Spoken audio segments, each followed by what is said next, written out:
আমাৰ অসম গণ পৰিষদ দলৰ যি আমাৰ ভৱানীপুৰ সৰভোগ সমষ্টিৰ যি কাৰ্যকৰ্তাসকলে আৰু বিশেষকৈ অসম গণ পৰিষদ দলৰ যি বৰপেটা আঞ্চলিক সমিতিয়ে মোক সম্পূৰ্ণৰূপে আগন্তুক দিনত তেওঁলোকে হাতে কামে লাগি দিয়াৰ কাৰণে ইতিমধ্যে মোক মাতি পেলাই তেখেতে আশ্বস্ত কৰিছে।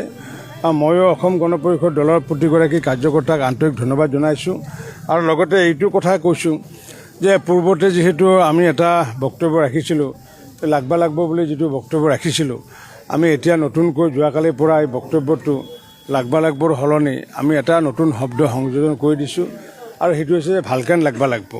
গতিকে অসম গণ পৰিষদকো মই কৈছোঁ, বিজেপিকো কৈছোঁ, আমাৰ সমষ্টিবাসী ৰাইজৰ লগতে সকলোকে কৈছোঁ যে ভালকেন লাগব।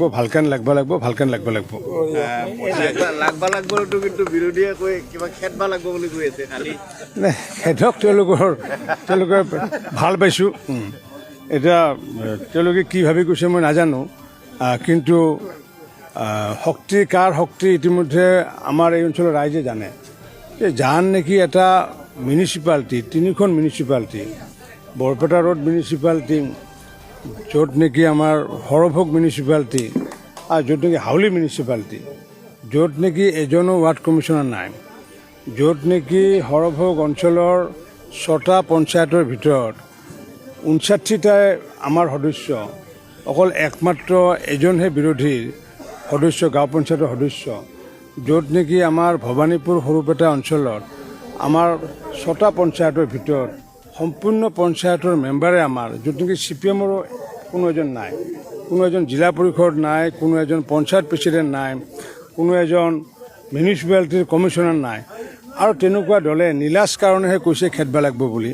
লাজ যদি থাকিলেহেঁতেন এই কথাখিনি তেওঁলোকৰ মুখেদি নলালহেঁতেন। গতিকে নীলাজ মানুহৰ নীলাজ চৰিত্ৰ থাকে আৰু সেই নীলাজ মানুহে নীলাজ দলৰ লগত থাকি এনেকুৱা কথা ক'ব পাৰে। যদি লাজ থাকিলেহেঁতেন তেতিয়াহ'লে খেদবা লাগব শব্দ নক'লেহেঁতেন, তেওঁলোকেও ক'ব পাৰিলেহেঁতেন কাৰ্যকৰ্তাসকলক যে ভালকেন লাগব। আমি কৈ আছোঁ যে ভালকেন লাগব। আমি যিহেতু সহজভাৱে যিহেতু ৰাজনীতি কৰি আছোঁ, গতিকে আমাৰ যিহেতু শক্তি আছে, সামৰ্থ্য আছে, গতিকে আমি তথাপি তাচ্ছিল্য আমি কাকো নকৰোঁ।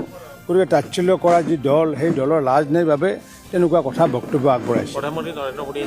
মাননীয় প্ৰধানমন্ত্ৰী নৰেন্দ্ৰ মোদী ডাঙৰীয়া অহা 6 এপ্ৰিল তাৰিখে পুৱাৰ ভাগত 10 বজাত বৰপেটা ৰোডত আহিব আৰু আমি পৰম সৌভাগ্য যে আমাৰ প্ৰায় 10 বছৰ পিছত 2016 চনত মাননীয় প্ৰধানমন্ত্ৰী নৰেন্দ্ৰ মোদী ডাঙৰীয়াই তেতিয়া আমাৰ হৈ পেলাই নিৰ্বাচনত সভা সম্বোধন কৰিবলৈ আহিছিলে আৰু সেই একেখন বৰপেটা ৰোডৰ একেখন ষ্টেডিয়াম ফিল্ডত তেখেতে পুনৰ আহিব।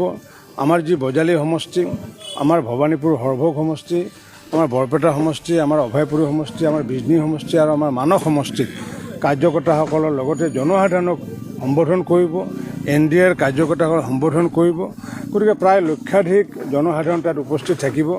মই সমূহ জনসাধাৰণকে উক্ত সভাত মই নিমন্ত্ৰণ জনাইছোঁ আৰু বিশেষকৈ যিসমূহ দাঁতিকাষৰীয়া, বৰপেটা ৰোডৰ দাঁতিকাষৰীয়া, তেওঁলোকক প্ৰতিটো পৰিয়ালৰ পৰা এজন যাতে কৃতজ্ঞতা স্বীকাৰ কৰিবলৈ, যাতে মোদী ডাঙৰীয়াক কৃতজ্ঞতা স্বীকাৰ কৰিব লাগে কৰাৰ কাৰণে যাতে প্ৰতিটো পৰিয়ালৰ এজনকৈ যাতে উপস্থিত থাকে, তাৰ কাৰণে বিনম্ৰতাৰে মই আহ্বান জনাইছোঁ। মুখ্যমন্ত্ৰীৰ পিছতে আপোনাকে দেখা পোৱা গৈছে সৰ্বাধিক মেল সভা কৰা, কিমানখন কৰে প্ৰতিদিন? নহয়, মই ধৰক এতিয়া মই এই দুটা সমষ্টিতে কনচেনট্ৰেট কৰিম। ইতিমধ্যে মই গোলকগঞ্জই হওক, বিলাচীপাৰাই হওক, বৰপেটাই হওক বা অভয়পুৰী হওক, এইবোৰত আমি সভা কৰিছোঁ। কিন্তু এইকেইদিন যিহেতু বিশেষকৈ মই আজি প্ৰায় মই এইখন লৈ পেলাই মই 7 নম্বৰ সভা আৰু 3খন সভা আছে অসম গণ পৰিষদৰ সমৰ্থনত বজালীত। গতিকে এই 10খন সভা থাকিব। অহাকাইলৈও তেনেকুৱাকৈ প্ৰায় 12খন সভা থাকিব আৰু লগতে বজালী সমষ্টি আৰু লগতে আমাৰ এইটো সমষ্টি, তাৰ মাজত আকৌ মাননীয় প্ৰধানমন্ত্ৰী নৰেন্দ্ৰ মোদী ডাঙৰীয়াৰ যি কাৰ্যসূচী, সেই কাৰ্যসূচীৰ মূল দায়িত্ব মোৰ ওপৰতে পৰিছে।